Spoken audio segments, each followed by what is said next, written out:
ನಮಸ್ಕಾರ ವೀಕ್ಷಕರೇ, ಎಲ್ಲರಿಗೂ ಕುಸುಮ್ ಕಿಚನ್ಗೆ ಸ್ವಾಗತ.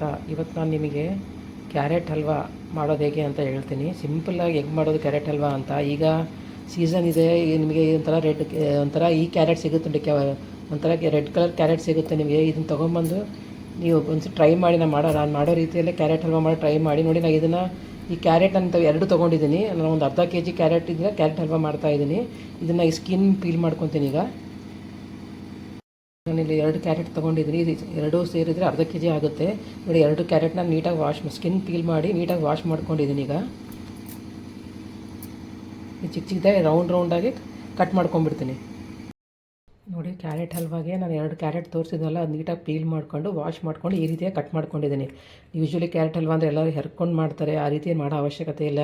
ಒಮ್ಮೆ ಈ ರೀತಿ ಟ್ರೈ ಮಾಡಿ ನೋಡಿ, ತುಂಬಾ ಈಸಿಯಾಗಿ ಮಾಡ್ಕೋಬೋದು ಮತ್ತು ತುಂಬ ಟೈಮು ಹಿಡಿಯೋಲ್ಲ ನೋಡಿ. ನಾನು ಈಗ ಈ ರೀತಿಯಾಗಿ ಚಿಕ್ಕದಾಗಿ ಇದು ಪೀಸಸ್ ಮಾಡ್ಕೊಂಡಿದ್ದೀನಿ. ಇದಕ್ಕೆ ನಾನು ಎರಡು ಕ್ಯಾರೆಟ್ ಬಳಸಿದ್ದೀನಿ ಮತ್ತು ಇದಕ್ಕೆ ಒಂದು ಗ್ಲಾಸ್ ಹಾಲು ತೊಗೊಂಡಿದ್ದೀನಿ. ಫಸ್ಟ್ ಏನು ಮಾಡೋದಂದರೆ ಒಂದು ಕುಕ್ಕರ್ ಬಾಂಡೆ ತೊಗೊಳ್ಳೋದು. ಇದಕ್ಕೆ ನಾವು ಕಟ್ ಮಾಡ್ಕೊಂಡಿರೋಂಥ ಕ್ಯಾರೆಟ್ ಹಾಕ್ತಾಯಿದ್ದೀನಿ. ಕಟ್ ಮಾಡಿದ ಕ್ಯಾರೆಟ್ ಎಲ್ಲ ಹಾಕಿಬಿಡೋಣ ಇದಕ್ಕೆ ಕುಕ್ಕರ್ಗೆ. ಇದನ್ನೆಲ್ಲ ಹಾಕಿ ಇದಕ್ಕೆ ನಾನು ಒಂದು ಗ್ಲಾಸ್ ಹಾಲು ಹಾಕ್ತಾಯಿದ್ದೀನಿ ನೋಡಿ. ಇದು ಗ್ಲಾಸ್ ಹಾಲು ಹಾಕ್ತಾಯಿದ್ದೀನಿ. ಇವೆಲ್ಲ ಇದ್ರಲ್ಲಿ ಮುಳುಗಬೇಕು, ಇದೆಲ್ಲ ನೀಟಾಗಿ. ಇದೆಲ್ಲ ಆದಮೇಲೆ ಕುಕ್ಕರಲ್ಲಿ ಕ್ಯಾರೆಟ್ ಕಟ್ ಮಾಡ್ಕೊಂಡಿರೋದು ಮತ್ತು ಒಂದು ಗ್ಲಾಸ್ ಹಾಲು ಹಾಕಿದ್ದೀನಿ. ಈ ರೀತಿಯೇ ಮಾಡಿ, ತುಂಬಾ ಚೆನ್ನಾಗಾಗುತ್ತೆ ಮತ್ತು ತುಂಬ ಈಸಿಯಾಗೂ ಮಾಡ್ಬೋದು. ಈಗ ನಾನು ಇದನ್ನು ಕುಕ್ಕರ್ ಮುಚ್ಚಿ ಇದನ್ನು 3 ವಿಸಿಲ್ ಮಾಡ್ಕೊತೀನಿ. 3 ರಿಂದ 4 ವಿಸಿಲ್ ಮಾಡ್ಕೊಂಬಿಡೋಣ ನೋಡಿ. ನಾನು ಕ್ಯಾರೆಟ್ನ ಕುಕ್ಕರಲ್ಲಿ ಹಾಕಿ ಒಂದು ಗ್ಲಾಸ್ ಹಾಲು ಹಾಕಿ ಅದನ್ನು ಚೆನ್ನಾಗಿ 3 ರಿಂದ 4 ವಿಸಿಲ್ ಆಗೋ ತನಕ ಇದನ್ನು ವಿಸಿಲ್ ಮಾಡಿಸಿದ್ದೀನಿ ನೋಡಿ. ಈಗ ಕ್ಯಾರೆಟ್ ತುಂಬ ಚೆನ್ನಾಗಿ ಬೆಂದಿದೆ ನೋಡಿ. ಇದನ್ನು ನಾವು ನೀಟಾಗಿ ಮ್ಯಾಶ್ ಮಾಡ್ಕೊಂಬಿಡೋಣ. ಖಂಡಿತ ಒಮ್ಮೆ ಈ ರೀತಿ ಟ್ರೈ ಮಾಡಿ ನೋಡಿ, ತುಂಬಾ ರುಚಿಯಾಗುತ್ತೆ. ಹೆರಿಬೇಕನ್ನೋ ಅವಶ್ಯಕತೆಯೇ ಇಲ್ಲ. ಇದು ಚೆನ್ನಾಗಿ ನಾನು ಮ್ಯಾಶ್ ಮಾಡ್ಕೊಂಬಿಡ್ತಾರೆ. 3 ರಿಂದ 4 ವಿಸಿಲ್ ಹಾಕಬೇಕಿದು. ಚೆನ್ನಾಗಿ ಮ್ಯಾಶ್ ಮಾಡ್ಕೊಂಬಿಡ್ತೀನಿ ನೋಡಿ. ನಾನು ಚೆನ್ನಾಗಿ ಮ್ಯಾಶ್ ಮಾಡ್ಕೊಂಬಿಟ್ಟಿದ್ದೀನಿ. ಫಸ್ಟ್ ನಾನು ಕುಕ್ಕರಲ್ಲಿ ಇದನ್ನು ಹಾಲು ಹಾಕಿ ಬೇಯಿಸ್ಕೊಂಡ್ಮೇಲೆ ಆ ಹಾಲನ್ನ ನಾನು ಸ್ಟ್ರೈನ್ ಮಾಡ್ಕೊಂಡಿದ್ದೀನಿ. ಯಾಕಂದರೆ ಅದು ಮ್ಯಾಶ್ ಮಾಡಬೇಕಲ್ವ, ಮ್ಯಾಶ್ ಮಾಡೋ ಮುಂದೆ ಹಾಲಿದ್ದರೆ ಸರಿಯಾಗಿ ಮ್ಯಾಶ್ ಆಗೋಲ್ಲ ಅಂತ ಫಸ್ಟು ಆ ಕುಕ್ಕರಲ್ಲಿ ಹಾಲು ಹಾಕಿ ಇದು ಮಾಡ್ಕೊಂಡಿದ್ದಲ್ಲ, ಆ ಹಾಲು ಉಳಿದಿದ್ದನ್ನು ಸ್ವಲ್ಪ ಇದು ತೆಗೆದಿಟ್ಕೊಂಡಿದ್ದೀನಿ. ಇವಾಗ ಅದನ್ನು ಚೆನ್ನಾಗಿ ಮ್ಯಾಶ್ ಮಾಡ್ಕೊಂಬಿಟ್ಟಿದ್ದೀನಿ ನೋಡಿ. ಈಗ ಚೆನ್ನಾಗಿ ಮ್ಯಾಶ್ ಮಾಡ್ಕೊಂಡಿದ್ದೀನಿ ನೋಡಿ. ನಿಮಗೆ ಹೆರೆಯೋ ಅವಶ್ಯಕತೆಯೇ ಇಲ್ಲ. ಈ ರೀತಿ ಮಾಡಿದರೆ ತುಂಬ ಈಸಿಯಾಗಿ ಮಾಡ್ಬೋದು. ಇವಾಗ ಇದಕ್ಕೆ ನಾನು ಏನು ಇದು ಕುಕ್ಕರಲ್ಲಿ ಸೀಟಿ ಮಾಡಿದಾಗ ಹಾಲು ಇತ್ತಲ್ಲ, ಅದರಲ್ಲಿ ಅದನ್ನು ಬತ್ತಿದ್ದಕ್ಕೆ ಹಾಕ್ತಾಯಿದ್ದೀನಿ. ಹಾಕಿ ಚೆನ್ನಾಗಿ ಕುದಿ ಬರಬೇಕಿದು. ಈ ಹಾಲಿನ ಅಂಶ ಎಲ್ಲ ಹೋಗಿ ಇದು ಗಟ್ಟಿ ಆಗೋ ತನಕ ಚೆನ್ನಾಗಿ ಕುದಿಸ್ಕೊಳ್ಳೋಣ. ಇದನ್ನು ಗ್ಯಾಸ್ ಹೈ ಫ್ಲೇಮಲ್ಲಿ ಇಟ್ಟಿದ್ದು ಚೆನ್ನಾಗಿ ಕುದಿಸ್ಕೊತೀನಿ. ಎಲ್ಲ ಹಾಲಿನ ಅಂಶ ಹೋಗಿ ಇದು ಗಟ್ಟಿ ಆದಮೇಲೆ ನಾವು ಸಕ್ಕರೆ ಹಾಕಬೇಕು. ನೀವು ಬೇಕಾದರೆ ಒಬ್ಬೊಬ್ಬರು ಇದಕ್ಕೆ ಪನ್ನೀರು ಸಪ್ಪನ್ ಕೋವಾ ಯೂಸ್ ಮಾಡ್ತಾರೆ. ಪನ್ನೀರ್ ಬೇಕಾದ್ರೆ ಪನ್ನೀರ್ ಹಾಕಿನೂ ಮಾಡ್ಬೋದು, ಪನ್ನೀರ್ ಹೆರೆದು ಇದಕ್ಕೆ ಹಾಕಿನೂ ಮಾಡ್ಬೋದು. ಇದಕ್ಕೆ ನಾನು ಸಪ್ಪನ್ ಕೋವಾ ಏನು ಹಾಕ್ತಾಯಿಲ್ಲ. ನೀವು ಬೇಕಾದರೆ ಸಪ್ಪನ್ ಕೋವಾ ಸಿಕ್ಕರೆ ಅದನ್ನು ಹಾಕ್ಬೋದು, ತುಂಬಾ ರುಚಿಯಾಗುತ್ತೆ. ಇದಕ್ಕೆ ಒಬ್ಬೊಬ್ಬರು ಶುಗರ್ ಬೇಡ, ಶುಗರ್ ತಿನ್ನಲ್ಲ, ಹೆಲ್ತ್ ಕಾನ್ಷಿಯಸ್ ಇದ್ದವ್ರು ಬೇಕಾದ್ರೆ ಖರ್ಜೂರನ ಗ್ರೈಂಡ್ ಮಾಡಿ ಕೂಡ ಇದಕ್ಕೆ ಹಾಕಿ ಮಾಡ್ಕೋಬೋದು ನೀವು. ಇದನ್ನು ಈಗ ಒಂದು 5 ನಿಮಿಷ ಚೆನ್ನಾಗಿ ಕುದಿಸಿದ್ದೀನಿ. ಸ್ವಲ್ಪ ಹಾಲಿನ ನಿಮಿಷ ಎಲ್ಲ ಹೋಗಿ ಸ್ವಲ್ಪ ಗಟ್ಟಿಯಾಗಿದೆ ನೋಡಿ. ಈ ಗಟ್ಟಿ ಆದಾಗೆ ಇದಕ್ಕೆ ನಾನು ಸಕ್ಕರೆ ಹಾಕ್ತಾಯಿದ್ದೀನಿ. ನಿಮಗೆ ಎಷ್ಟು ಸ್ವೀಟ್ ಬೇಕು ಅದು ನೋಡ್ಕೊಂಡು ಹಾಕಿ. ಅರ್ಧ kgಗೆ ಒಂದು ಬಟ್ಲು ಸಕ್ಕರೆ ಹಾಕ್ತಾಯಿದ್ದೀನಿ. ಈ ಕ್ಯಾರೆಟ್ ಕುದಿಸ್ಕೊಳ್ಳೋ ಮುಂದೆ ನೀವು ಸ್ವಲ್ಪ ಕ್ಯಾರೆಟ್ನು ಇದು ಬೀಟ್ರೂಟ್ನ ರೌಂಡಾಗಿ ಹೆಚ್ಕೊಂಡು ಕುದಿಸ್ಕೊರಿ. ಇದಕ್ಕೆ ಬೀಟ್ರೂಟ್ ಹಲ್ವಾ ಕಲರ್ ತುಂಬಾ ಚೆನ್ನಾಗಿ ಬರುತ್ತೆ. ನಾನು ಹಾಕೋಮುಂದೆ ಮರ್ತುಬಿಟ್ಟಿದ್ದೀನಿ ಬೀಟ್ರೂಟ್ ಹಾಕೋದು. ಖಂಡಿತ ಬೀಟ್ರೂಟ್ ಹಾಕಿ, ಒಂದು ಸ್ವಲ್ಪ ಬೀಟ್ರೂಟ್ ಹಾಕಿ ಕುದಿಸ್ಕೊಂಬಿಡಿ ಹಾಲಲ್ಲಿ. ಆವಾಗ ನಿಮಗೆ ಕಲರ್ ಮಾತ್ರ ತುಂಬ ಚೆನ್ನಾಗಿ ಬರುತ್ತೆ ನೋಡಿ. ಈಗ ನಾನು ಸಕ್ಕರೆ ಹಾಕಿ ಚೆನ್ನಾಗಿ ಸಕ್ಕರೆದಲ್ಲಿರೋ ನೀರಿನ ಅಂಶ ಎಲ್ಲ ಹೋಗಿ ಅದು ಗಟ್ಟಿ ಆಗೋ ತನಕ ಕುದಿಸೋಣ. ಇದು ಚೆನ್ನಾಗಿ ಕುದಿಬೇಕಿದು. ಹಾಗೆ ಸ್ವಲ್ಪ ಇದು ಗಟ್ಟಿ ಆಗೋ ತನಕ ಇದು ಚೆನ್ನಾಗಿ ಕುದಿಲಿ. ಕ್ಯಾರೆಟ್ ಹಲ್ವಾಗೆ ನಾನು ಒಂದು ಸ್ವಲ್ಪ ದ್ರಾಕ್ಷಿ, ಒಂದು ಸ್ವಲ್ಪ ಗೋಡಂಬಿ, ಒಂದು ಸ್ವಲ್ಪ ಬಾದಾಮನ್ನ ಕುಟ್ಟಿಟ್ಕೊಂಡಿದ್ದೀನಿ.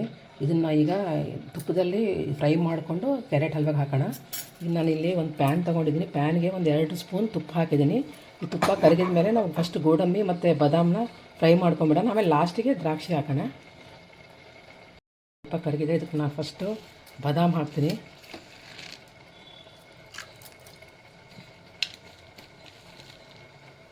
ಮತ್ತು ಗೋಡಂಬಿ ಹಾಕ್ತಾಯಿದ್ದೀನಿ. ಹಾಕಿ ಚೆನ್ನಾಗಿ ಸಿಮ್ಮಲ್ಲಿ ಇಟ್ಕೊಂಡೆ ಫ್ರೈ ಮಾಡ್ಕೊರಿ, ಇಲ್ಲಿಂದ ತಳ ಹೊತ್ತು ಬಿಡುತ್ತೆ. ಸಿಮ್ಮಲ್ಲಿ ಇಟ್ಕೊಂಡು ನೀಟಾಗಿ ಫ್ರೈ ಮಾಡ್ಕೊಂಬಿಡೋಣ. ಆಮೇಲೆ ಲಾಸ್ಟಿಗೆ ದ್ರಾಕ್ಷಿ ಹಾಕೊಂಡಿದ್ದೀನಿ